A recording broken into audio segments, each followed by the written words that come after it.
Hey everyone, Catherine Matthijs-Zundel here with Civility Partners, and this is my very first official LinkedIn Live video. I did an interview with Rebecca the other day, but Eric is my first real guest, so thank you so much, Eric, for being here with me. Eric Ellis is the president and CEO of Integrity Development Corporation, and he helps organizations build their culture, and he's focused on helping diversity, inclusion, and respect flourish, and that drives more sustainable, improved business results. And he is one of the nation's leading consultants and strategists on matters related to diversity and inclusion, and he is definitely a thought leader. He's the author of the book Diversity Conversations, and he's been described by the Cincinnati Enquirer as Cincinnati's diversity fixer. And he also has a radio broadcast called Diversity Conversations. And he's had me as a guest on his show a couple times. So I'm really happy to have you here, Eric. How's it going? Well, it is going. I am so glad to be talking to you. We got to keep that positive energy going. It feels like the whole world is on fire. Yes, it does. Yes, it does. So hopefully we'll get some comments coming through on LinkedIn as we're chatting. Absolutely. But, you and I are obviously on the same page and wanting to build respectful, inclusive work environments, but you're certainly an expert in an area that I am not necessarily. And so wanted to make sure I got with you and got some good tips from you. With everything going on after some murders and lots of rioting and protesting, I know employers are wondering what they should be doing. I also know some employers have done wrong by sending out a Black Lives Matter email, and then they just kind of leave it at that, and that's almost worse. So I just wanted to talk with you about, what are some things that employers need to do right now in this moment to contribute to building a more inclusive workplace and society? Right. Well, I think that certainly it's important for an organization to decide where they stand. Because I'm of the mindset that you don't have to force yourself to check yourself into this game. If you don't believe this, if you think that if you're on the other side of protesters and everything like that, I think sit it out, and maybe kind of see how that works for you. Okay. But those that are interested in making a change and being inclusive, I think there are a number of things that you can do. First of all, I think that it's important to maybe even engage in listening conversations where you pull together, if you have diverse individuals, especially African-American employees, you may want to do a listening session with them. But I think that sometimes it's helpful to have an external facilitator, because there certainly are a number of landmines that can exist around this. I think that it's important to recognize that there's a strong business case for being inclusive. And I think that organizations have to start by understanding what is the business case for our involvement. Certainly it's the right thing to do, but certainly research also says that there's a strong business case for it. There was a study that was done sort of best practices, sort of a global D&I study of best practices. And Catherine, here's kind of what they said in that. It reminds me of the old variety shows where you would see a clown, they come out on a stage with 4 poles, and then they'd have plates spinning on the tops of all 4 of those. Mm-hmm. In many ways, that's what you have to do. The piecemeal approach to inclusion is not necessarily the best way to approach it. In other words, we'll do one thing here and another little thing here. So those 4 poles represent 4 pillars. And so if you look at a strategy, it has to have 4 pillars. Pillar number 1 is building the right foundation. What are your executives doing? What are the leaders doing? They've got to be engaged, not just with lip service, but what is their role and their commitment? What is the structure that we're going to have within our inclusion initiative? Pillar number 2 is looking at our internal structure and really trying to identify, how are we recruiting? How are we trying to identify implicit bias within our recruitment processes, our talent life cycle, if you will? What kind of education are we doing internally? Then the external strategies look at what are our products and services? Who are our clients? Are they diverse? How are we satisfying them? What are we saying on our websites and things? And then the 4th pillar is often called the bridging pillar, but it really boils down to What are the ways that we're measuring progress and success, and how are we holding ourselves accountable? So those 4 pillars, I believe, are important for organizations that are going to develop a strategy around becoming more inclusive. What would you say, that first step is building a foundation, and I definitely understand that. I mean, where does an organization begin? What if you just never really thought about inclusivity, or you felt like, well, we're inclusive, and you just have kind of left it at that. But how do you go about really building, like what's the first step to building that foundation? That's good. I think one of the first steps that I would suggest, I'm a consultant. Certainly I can provide organizations with a lot of help, but as you know, Catherine, that consulting relationship is really built on trust. Mm-hmm. And so it's hard to just jump into one of those and believe everything that I or you say. And so I really believe it's probably useful to start with, an initial webinar at this, if we're still socially distancing, an initial webinar for someone like myself to be able to give people an overview of this and give them the opportunity for their leaders to ask the tough questions. And then I think that, they can also start with maybe a phase 1 where they say for the next couple of months, we might do an assessment, we might do some other learning. In order to get, put their toe in the water and to make sure that they're partnering with the right person. So for me, I don't want to start off by developing a long-term relationship with people until they really figure out if I'm the right person to support them. I think there are things that organizations can do on their own, but I think that one of the ways that people disrespect this work is that they just assume that anybody can do it. Just open up the microphone and start talking. One of those individuals was even the current president of Harvard University. Oh. He put out a statement, and one of the alumni just was blasting that. He started off and said something about George Floyd and the tragic death. And then he says, I believe that what we have to do is focus back on what we believe. Mm-hmm. And so he had these 12, 15 statements around what I believe. And some of those were okay, but so many of those were missing the moment. In other words, you can't take yesterday's insights and information and try to apply that today without doing anything other than restating it. Okay. I'll have to check that out. I was not aware of that. Yeah, I'll Google it. Yeah, right. I wanted to ask too, we're friends, and so I think sometimes this gets touchy when you have a white person speaking to a black person. Anything to me, you can ask me. Yeah, I know. I can ask you anything. That's why I have you here. So, for white people, I think sometimes we feel like, well, I just won't say anything because what if I say the wrong thing? And then you have something like what you just described where sounds like it was a very wrong thing. So from an individual level, how does someone like me, how do I start to learn how I can help as a person, and what are the right things to say? In other words, how can I eliminate some of that anxiety around talking about race? Right. So here's what we know, that all people have bias. It's a human condition. And the majority of those biases are unconscious or implicit biases. Mm-hmm. And so you certainly can take a seminar on unconscious bias. But at the end of that, you're going to have to develop some techniques, identify some techniques that you can apply on a regular basis that will bring down those biases. One of those strategies that people can engage in is developing diverse relationships. Mm-hmm. In other words, we can't just pop into this conversation with strangers. Nice to meet you. Tell me about it. Right. Yeah, I just met you. Could you tell me all your deepest secrets about what's happening in your life? Yeah. So it's important to develop relationships. And when you develop meaningful relationships with diverse people, it gives you greater latitude to make mistakes.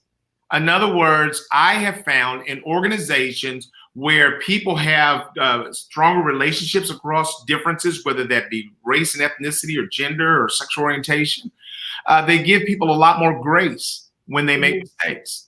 And Right. so I think that's important for all of us because, like I say, bias is a human condition. So even if you and I are talking, I am not sitting up here in diversity heaven saying, Catherine, I hope you can get up here to where I am. I'm a person too who is still working on their stuff as well. I like that answer. So step number one is to build diverse relationships so that you can get comfortable to ask questions and have those conversations. Right. And I'll tell you, I think that if people want to do the right thing, so I was on a Zoom webinar last week, and I had 120 executives. And so one person was, she was the HR exec. She said, Eric, she says, I don't know what to do. She says, our CEO is saying things. And I think some of the things he's saying, trying to get a statement out there may even be offensive. What do we do? Yeah. I said, well, if they can get some advice, that's helpful. I said, but at the end of the day, stumble into the game. I mean, whatever you do, just get in. If you feel like I want to do something, I want to help, jump into the game and let the chips fall where they may. And if you make mistakes and if you offend people, you just take your foot out of your mouth, say I'm sorry, and you keep moving. I appreciate that. So it's really giving yourself permission to make mistakes because you're going to learn, and it is what it. Right. Oops. Hello, Catherine. I think I lost you. She was there and now she's not. I'm back. I don't know. A miracle. Let me change my cam. Is it streaming? Okay, I'm getting a notice that we're also not streaming. So. I know, I've had that before. Tommy and I have had some of the greatest conversations in the world, and we were only talking to ourselves. Yeah, we might. Let me change my camera. At least this will be recorded, and we can send the recording out. Let me figure out. Let's see. It looks like your stream isn't showing up. It's an issue through LinkedIn. They're trying to fix it. Well, try ending this podcast and creating a new one. I think, what do you want to do, Eric? Should we end and start over? Or you want to keep going with this recording? Whatever you want to do. I think that you're right, though. I think that if we continue and this recording is saved, then you can. I think that's what we'll do because we're having a good conversation. Right. So we'll just put the recording up. Right. No, but I'm trying. Rebecca can post on LinkedIn that it's not working for some reason. I am your guest and will do whatever you want to do. So if you want to Thank you. I love that, we've never met in person, but I just want to give you a hug. You're like just such a cool person that comes through the screen. So awesome. You are as well. Thank you. So how do I'm a consultant and I work with organizations to build more respectful environments. And of course, this is coming up. And how do I talk to an owner or a president of an organization who says things like, I'm not racist, gosh, I've, done this and I've done that. And so of course I'm not racist. My best friend is Black, or, and I'm trying to, of course, help them see that that's not what we're saying. Nobody's saying you're a racist. We're saying that there's some systemic issues that need to be addressed and you need to do your part as a business owner. What are some tips that you have for me or other consultants or other HR consultants out there, or HR professionals? Just how do we help our leaders see that? Right. So what I would racism. Right. That's not what we're talking about. Right. What I would say is that the word implicit bias means what it says. In other words, if it's hidden, that means I'm not aware of it. Mm-hmm. And so there are so many people that are ignorant of their own biases, and they have been saying to themselves for a long time, "I don't have it," mm-hmm. And I think that oftentimes people look at the world as that there's two groups of people. There are open-minded people, and there are bigots. Mm-hmm. And there's just a few bigots in the world. Most of us are open-minded. So if we find a bigot somewhere along our journey, we'll collectively eject them out of the world. Well, we're working on ejecting certain bigots, but we won't go there. That's right. But I would say the problem is there's not two groups, there's only one, and that is biased people. That's all of us. Mm. And so we have to then help ourselves to understand how those biases manifest.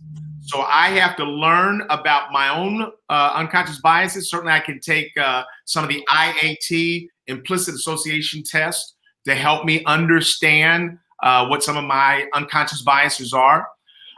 In my organization, I can conduct or have a consultant conduct focus group interviews.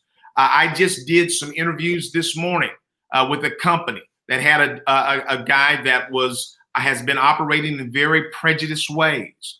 And he wasn't, so his peers and his superiors weren't seeing that. But everybody that worked below him does. So he's the kind of person, you've seen it, bullying that. Yep, that's how the bully is. Everybody up top thinks they're great. Yeah. People down below. Yeah. Right. And so I talked to 7 people this morning, one-on-one interviews, and every single one of them identified specific examples of very biased things that he did. And I'll tell you that, it's so important. See, if you don't experience that, you really can't even believe hardly that people exist like that. Mm-hmm. It feels like an out of style kind of thing. One of the things that I talk about is, and I don't know if I said this the last time we were together, but in 1964 in this country, 45% of adults smoked. Mm-hmm. And then the Surgeon General's report came out. And then he talked about and identified how smoking affects your health, your lungs and your heart. And then we did a whole public campaign, on the harms of smoking. Today, only 13% of adults smoke. The reason why the world is in such an uproar over George Floyd's death is because for the first time, everybody could see clearly both faces in the camera. They saw George Floyd and they saw the cop. And we saw that for 8 minutes and 46 seconds. And we saw that police officer put his knee on his neck 2 minutes and 46 seconds after he had expired. And people saw that as being so cruel and so heartless that people that have never experienced that from police officers got a chance to see what other people have been talking about. Yeah. That kind of thing can happen. And now it looks like every news department is going to their archives and finding 100 tapes like that. And with the advent of cell phones, we're going to see that kind of thing over and over again. I'll certainly be the first to tell you that the majority of police officers are good. Most of them are Boy Scouts and Girl Scouts. Many of them are legacies. They come from family that were in law enforcement. But the number is not 99.9% of them are good. Right. It's less than that. I don't know what the exact number is, but I can tell you that the city of Philadelphia, they did a study of their police department's comments on social media, and they found 3,000 racist or offensive comments from their police department. That starts sounding more like systemic than it does a one bad apple. Right. And so I just think that people need to understand there's a reason why things exist. And because of what we've gone through, I just started going back and looking at our history, and our history's kind of tattered around this. It's like, I'm not blind. I'm not visually impaired. So I don't want to go to a person who is blind and start trying to tell them about their life. Hey, you don't know your life. I know it. You can't even see, Right. No, they understand some things about that because they live it. And so I think that it's helpful to put on a couple of pairs of listening ears to understand what people experience who are more familiar with these kinds of things. And I've heard that as a tip as well, that a good, maybe not to start, you wouldn't start here, but at some point in your inclusivity strategy that you'd maybe do kind of a listening tour where you'd let people share their stories, because that's the missing link between white people and people of color. That how would I know what it's like to be female, and I have my own stories about being discounted because of being a female, but I couldn't possibly understand what a person of color is going through. And so maybe hearing that this even goes on in my own organization from my own coworkers, if those folks would be willing to share their stories would be, I think, a good step. But yeah, everybody's got to be willing to listen to that. Right, right. And I'll tell you, I would say, don't be surprised if people don't want to tell their stories. I would, yeah. A lot of times, people of color, when these times come along and dominant culture feels like, hey, we want to do something, this is wrong. People are like, I don't want to cry with you anymore. Yeah. This is not new to me. Yeah. We've had these discussions before, and then like a rubber band, things return to the status quo. So I think that there are a lot of people that are sort of tired of talking and believing that the only thing that will bring about change is action. And this notion that if you just reason with people in power that they're just going to do the right thing, I've not seen that.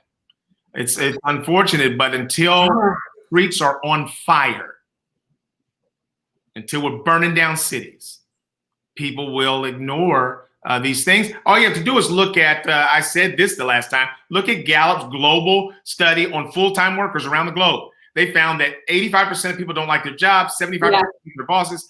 Now, that's before you start talking about diversity. So organizations are not spending enough time and energy on the people aspects of their business in general. Agreed. You know, they're focusing on their products and their services. So how much less energy are they going to put into stuff that makes you uncomfortable? And that's it, right? And I don't know about you, but a lot of my clients come after something has happened. It's not usually we want to be on the front end of something. It's, you know, something like Black Lives Matter or something internally. Somebody finally filed a lawsuit or to get them to care. And that's because all of a sudden maybe that ROI slaps them in the face of like, this is going to cost you that you didn't fix it. Also in reputation. I wish it was a world where we could just reason with leaders and say, you got to focus on people. And I know we're both, I'm shocked all the time that employees or employers don't focus on people. It seems so obvious. Right. And they just honestly don't get it. Yeah. And they honestly think that our jobs are all BS. So give them a microphone and they can talk to, you know, and so some organizations will have to bite the dust. Some just won't make it. Yeah. And others will recognize that their future, it's predicted that 30% of businesses won't come back. And so I'll tell you that diversity doesn't have sort of a hold on this notion of being ignored. I think all the things that relate to the people side, they just are all ignored. We're just another clog that's ignored. So don't feel special, you know. It's a miss. What I know today, Catherine, is that my two greatest insights that I've gained over the last 30 years of doing this work are, number one, people are an organization's greatest asset, and number two, they have the answers. And so if leaders are not spending time speaking to, talking to, engaging with people that are closest to the work and closest to the customer, I promise you they cannot be making the best decisions, period. Agreed. I'll agree on that. Yeah, agreed. And how can you make decisions without having all the information? But yeah, it's always, well, C-State operates at this, 50,000 foot, whatever, but they do need to get that data. Right. And to your point, I have had clients in the past and now where the employees have taken it upon themselves to make change that they could see the leaders weren't making. And so they started their own, inclusivity types of groups and just started sort of taking action, sort of like better to ask for forgiveness later if they get mad at me for spending time on this. And of course, what leader is going to say you can't spend time on inclusivity? That would make them look bad. So, I hear it all the time. I hear it all the time, especially if the organization has no real priority around it. They'll say you're wasting company resources. Mm-hmm. And so I think that, we've got a ways to go here, but organizations can be in all kind of different places. Sometimes it's a matter of an intersection being created between people pushing and finally there being an opening to look at doing things differently, Yeah. But I think we've got some work before us. I love what the young people are doing, though. You know, all the while we thought that millennials and others were asleep at the wheel and strictly on their, social media the whole way. They are on their social media, but they are connected with the world, and they literally are not going back home. Yeah. They are saying to organizations. So if an organization throws out a slogan, Black Lives Matter, I mean, it's like the coolest thing for me in the world. A year ago, Black Lives Matter was a 4-letter word. Yeah. And today everybody's saying it. So I get ads, DSW, Black Lives Matter, TJ Maxx, Black Lives Matter. Like, what? Yeah. When did that happen? But the young people are beginning to push back and saying, don't show me your statement. Show me a picture of your board. Show me a picture of your executive team. I'll say one other thing, Catherine, that I think is important. I think it's important for HR professionals and people like you and I to help organizations get the data. They have to understand what is it that we're doing today that's costing us. Yeah. If you can't make that clear to me, it's like the Surgeon General's report. If you can't make that clear to me, then I don't really understand what we're doing. I say if you don't really have a business case for doing this, then you should be asking, why are we doing it? Yeah. And sit it out until you can figure out a business case. Yep.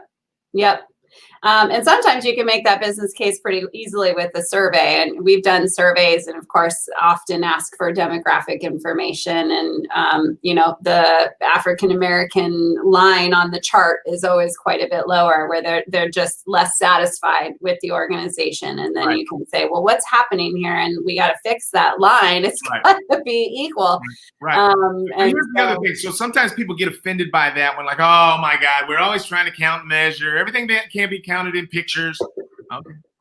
Well, let's take a look at any contracts that you lost because the company said you weren't diverse enough. Mm-hmm. How often does that happen? And so you start adding up that. You start looking at how many people chose not to apply or not to accept a position because of, lack of diversity. Yeah. How many people have not even applied because the language that we use is skewed towards men? Mm-hmm.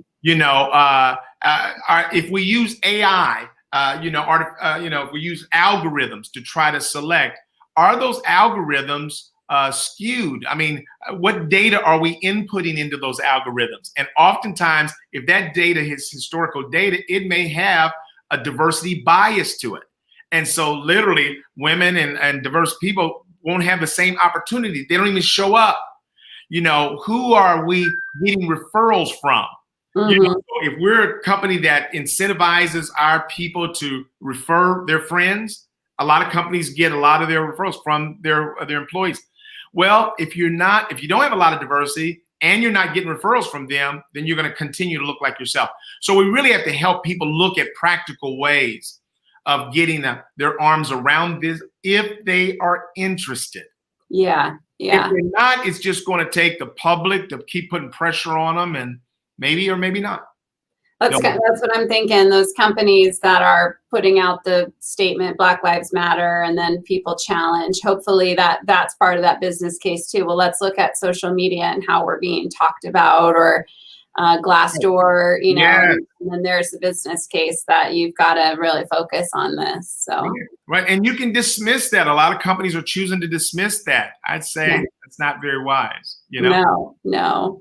Well, thank you so much, Eric. I really appreciate having you here. Sorry we weren't live as we had hoped, but we will make sure the recording's up, and we'll, of course, tag you and make sure people can get a hold of you. I have a couple client referrals for you, so keep your eyes peeled for those emails, because it's out of my wheelhouse to really make sure that the diversity and inclusion and equity are a big part of what an organization does. So I want to make sure that you're helping these organizations achieve that. So thank you again. I love chatting with you, and hopefully one day we'll meet in person. I'm looking forward to that. And you are an awesome consultant. I've learned things from you, and I know your clients are so grateful to have you working with them. So thank you for inviting me to be your first interview. Thank you. All right. Bye now. Bye.